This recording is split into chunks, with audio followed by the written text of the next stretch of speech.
So welcome back. It's been a little while since I've done a video. What you're looking at here is a Skybox Fusion card of Sean Casey and Barry Larkin, my two most favorite modern reds or semi-modern reds, depending on how old you are. But we're going to show some vintage runs right up after this.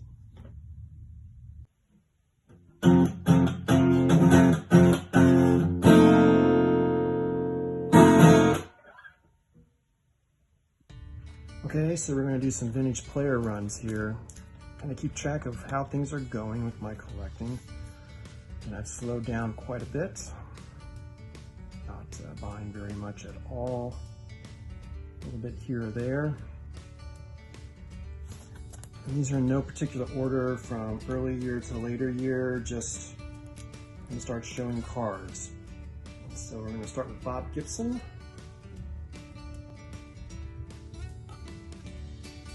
Run of Gibson cards. This is 71 tops. It's a lovely card. There's a 75, last playing days card.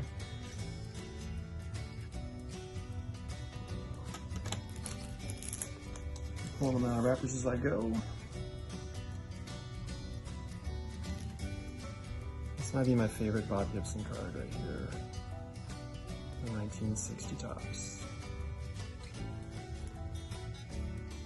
I'm just going to leave that one out while I do the rest of his run here, because I can.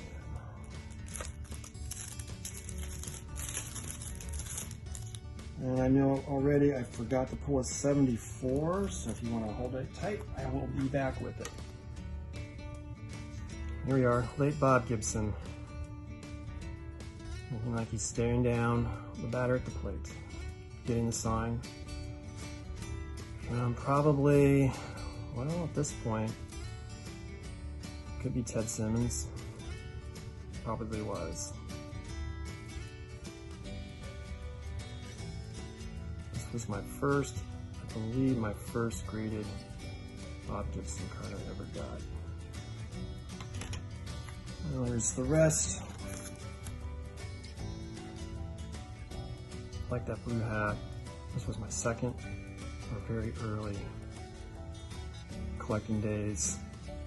Picked up this Bob Gibson, 64 tops, probably off of eBay. Always like the orange backs on these cards.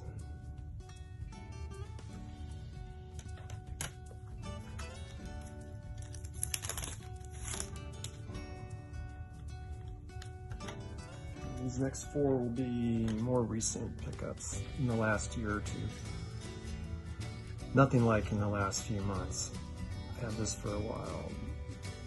66.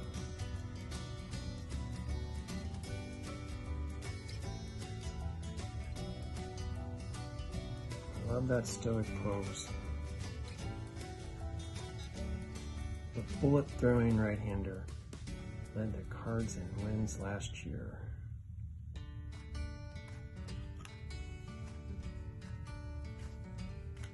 And then just go the year after. We get a slight Bob Gibson grin, as you see in the 60 there. He's smiling just a little bit. Wouldn't usually smile on his cards, at least not the photos I printed, but here we have a slight grin. Acknowledgement that yes, he did enjoy pitching and had a good time out there. Looks like this is a home game at the newly built, it could be road game, it's hard to say. That's probably newly at the time built Busch Stadium in the background, or it's Shea, I'm not sure which. Greenbacks on the 67s are really neat. I don't know which one is next then, since it's in order. 68. Again, a stoic pose. One of the greatest to ever take the mound. That year he posted a was it 1.16 ERA? Just unheard of.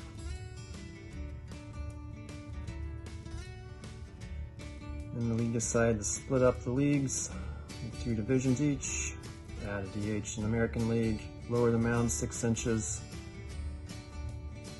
to emphasize offense. I found that to be offensive. I wasn't alive yet. I don't mind watching 1-0 games with great pitching and defense. They go faster anyway.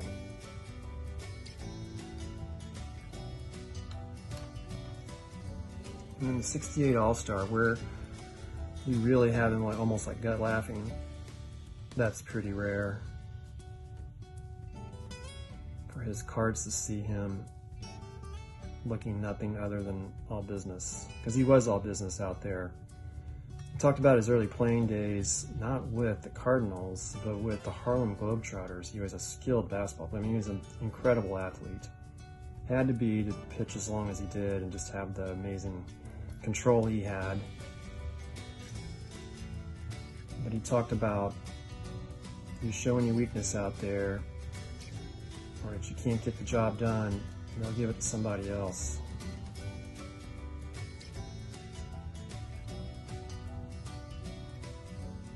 He's like, I'm all business out here.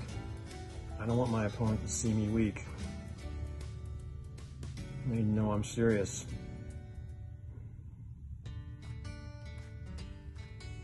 I believe, yep, Omaha, Nebraska native.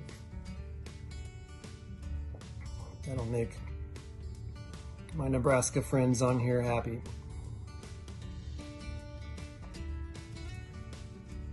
Now it's time for the next. We're going to catch up a little bit with Kaline.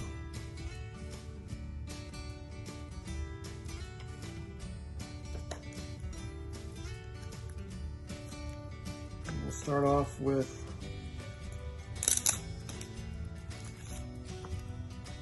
one of my more recent pickups of Mr. Kaline from the Strongsville show, formerly known as Strongsville, held in Independence, Ohio this year.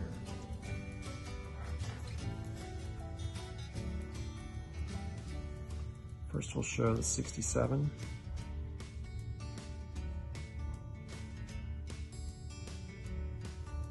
Right there. That was also a Strongsville pickup. But this was probably the one you want to see. It'd be more interesting to a lot of guys on the channels. The 55 tops was the big pickup. One of the bigger pickups for me in Strongsville this year. Mr. Kaline came up immediately. It was a bonus baby. Was signed to play immediately with the squad. So he arrived from Baltimore, Maryland. Never played a day in the minors in his life. Became the youngest AL batting champ. I think it was in this season. He was the youngest AL batting champ at 19 or 20 years old. Let's take a look. Born in 1934, December 19th, so he would not have turned 30. He was 20 years old. He would not have turned 21 yet. The back on this is really nice. Love the true false, the game. Just give you one more look at the front.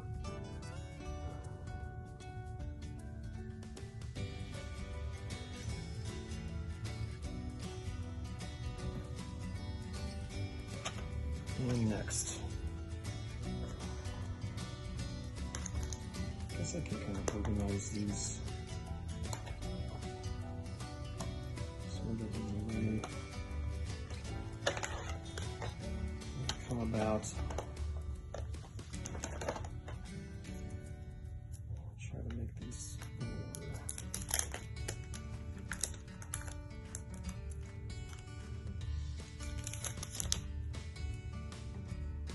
I guess if there was only one Kaline card I would keep, I had to get down to one. I'm trying to do his run, but this is going to be all but rookie. I don't think I'm ever going to get the rookie. They've just gotten out of hand. More than I'd be willing to pay the 56 here. This is very nice for what it was graded at, I believe, and the only thing I'll say about condition here is just the bright, nice surface, clear image, great color, no fading. It is a great card. If I had to get down to one, this would probably be it. I don't know. Here's the 57.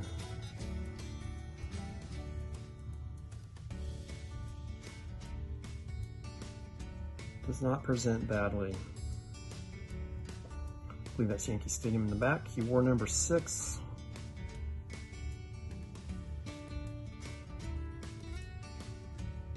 Currently looking. Started reading his book. Looking forward to reading that whole book. And maybe that'll help me decide whether or not to add that rookie card someday. Here's the 59. Another really beautiful card with a beautiful color here. I believe that's probably Yankee Stadium in the background there. Like the grandstand, maybe down one of the baselines close to the home plate in the background.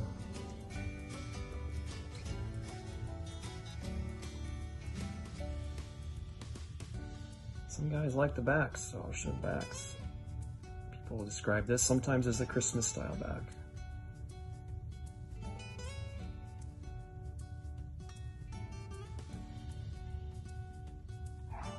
Just a great all-around player. Had foot issues. That he had to battle through. And yet there he was. In the Hall of Famer.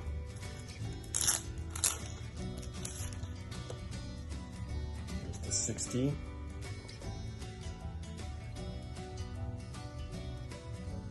And that beautiful red there. And it's probably Yankee Stadium again in the background. Of course, this would be before I filled it and made it a complete bowl. Up seats, the house that Ruth built, and the straw that stirs the drink completed maybe. The 60 All-Star. This has been in my collection a long time.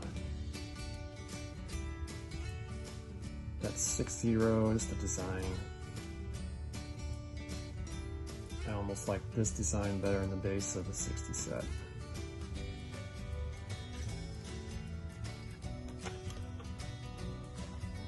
There's 61, but there's a 62.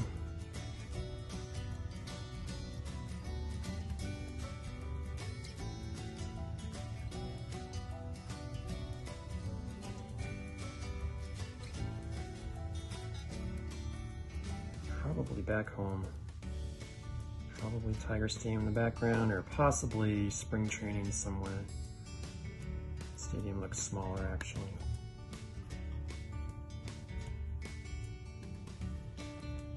Up next, skipping a few years here. I have the 67, but you know I did not pull the 64. Hold on one second. And here is the 64. Maybe I need to get a filing system.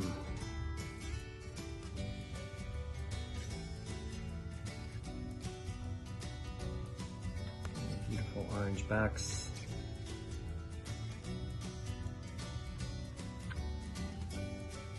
Mr. Tiger. What do we have left? 67 in the background again.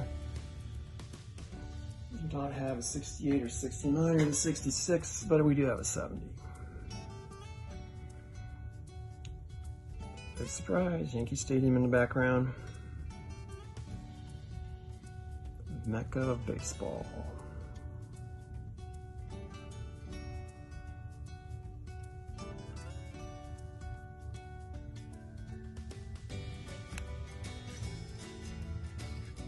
Probably be my first 70 Topps graded card.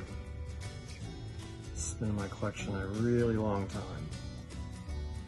Just a classic pose. It could have been taken anywhere from 67, 68, 69, or 70 maybe, but probably 69 season, I would guess. Definitely in spring training here at the 71 Topps, you can see the palm trees in the background. Their practice facility. Starting to age a bit now. Not quite the same player, but still the heart and soul of that team, that franchise for so many years. Now gradually shifting over to first base, still lists him as the outfield. Incredibly underrated defender in the outfield, had a plus strong arm.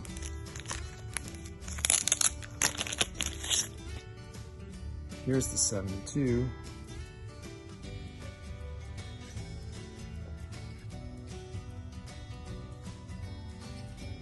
Which also looks like to be at Yankee Stadium. Still haven't built the upper deck yet.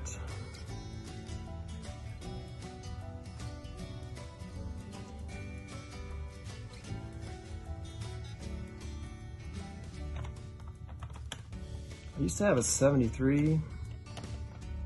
I no longer do, and do not have 74. Let's move on now to Joe Morgan, one of my all-time favorites. Start off with his 74 Topps.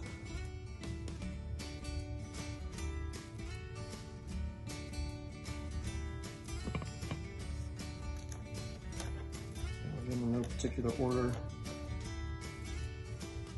Definitely a nostalgia card from my childhood. 1980, which would be his last year with the Reds. He broke that team up. I don't understand it, but they did.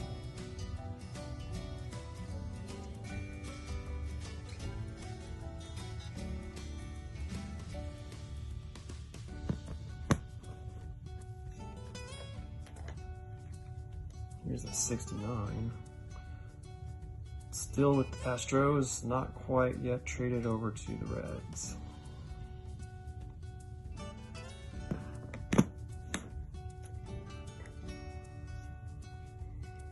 The 72 with the Astros.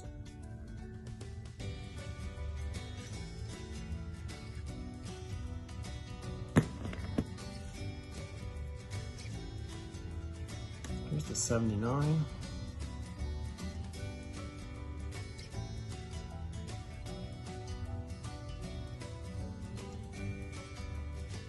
Very inexpensive to put these cards together. I'll knock my camera out. So you're getting all the errors today. I'm not sure if I'm going to do any more of the written episodes. I just can't seem to make them all work together at the time I have these days. I'd rather spend the time just sharing cards with you guys. We'll see what happens. This 72 card is from that great early 2000s flea market find. Had that several years. And the glare from the sleeve. There's the 83 with the Phillies. Traded.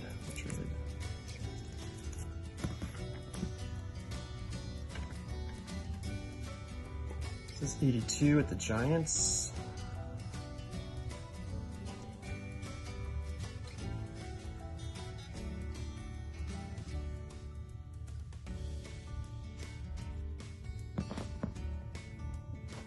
became quite the journeyman there at the end of his career.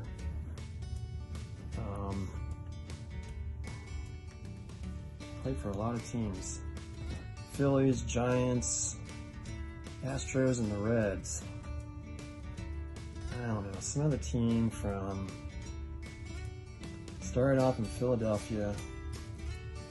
They left there, went to Kansas City. They left there, they went to the Bay Area. They left there, now they're going to Sacramento, and they left there, and they're going to go to Vegas, allegedly. Not sure what that team is. I'm not sure they really existed. Okay. The 77. Coming off that back-to-back second World Series win. Glorious time for the Reds, and it was about to all unravel as players kept getting traded away. This was also from that flea market find, circa 2001 or 2. I debated for years whether to send this off. Glad I did, but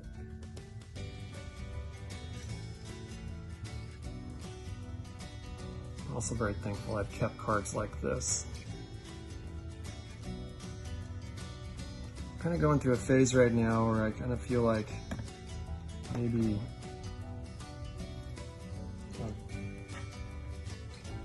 I've spent too much or bought too much. And I've gone through this phase of maybe selling some of the more expensive cards to get some cards that are less expensive, or just put that money to other good uses, or better uses maybe. Then I think back to so many of these great channels out there that share their collections and what this is really about. It's about sharing the feelings you have, what these cards instill in you, and just appreciating the beautiful color of them.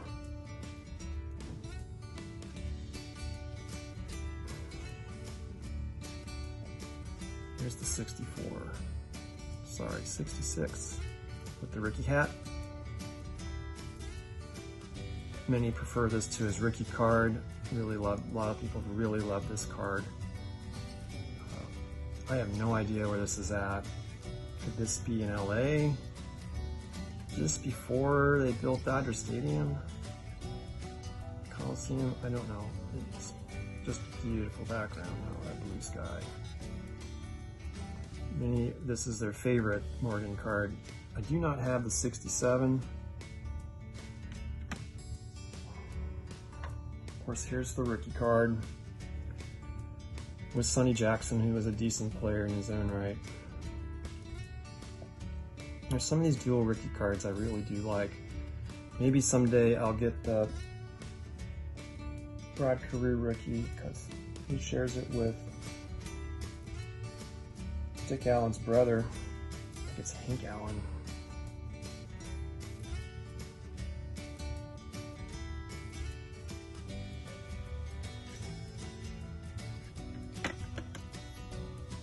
And then the final one I'll share came from my original. I pulled this after a Little League game, going to concessions, was in my collection. This is one card that, if I had to get rid of a lot of cards and just get down to just a few, would be one I would absolutely keep. This is a connection to my past, to the childhood. As much as I love cards like this that I've recently acquired, it doesn't have the same effect. Although, give it a few years, maybe in 20 years, if I'm still alive, this will become one of those. But I really contemplated that, to really narrow down the collection, particularly if I'm not going to tell as many stories about these cards. Why have them? To me, it's about the stories, it's about the memories.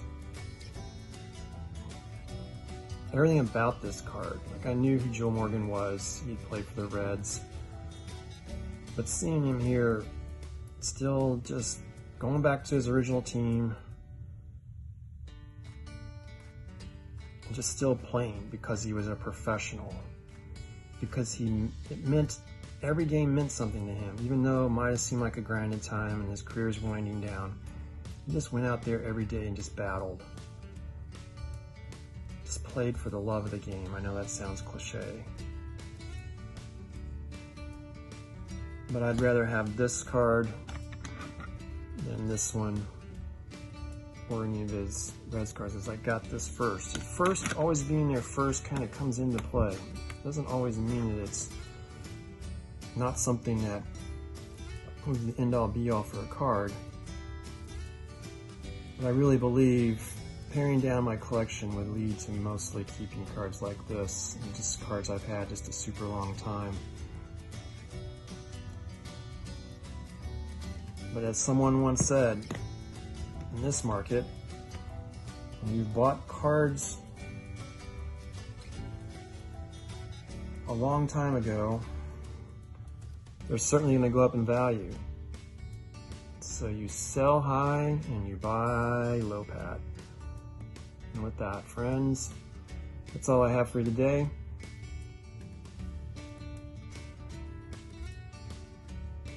Be safe at home, everybody.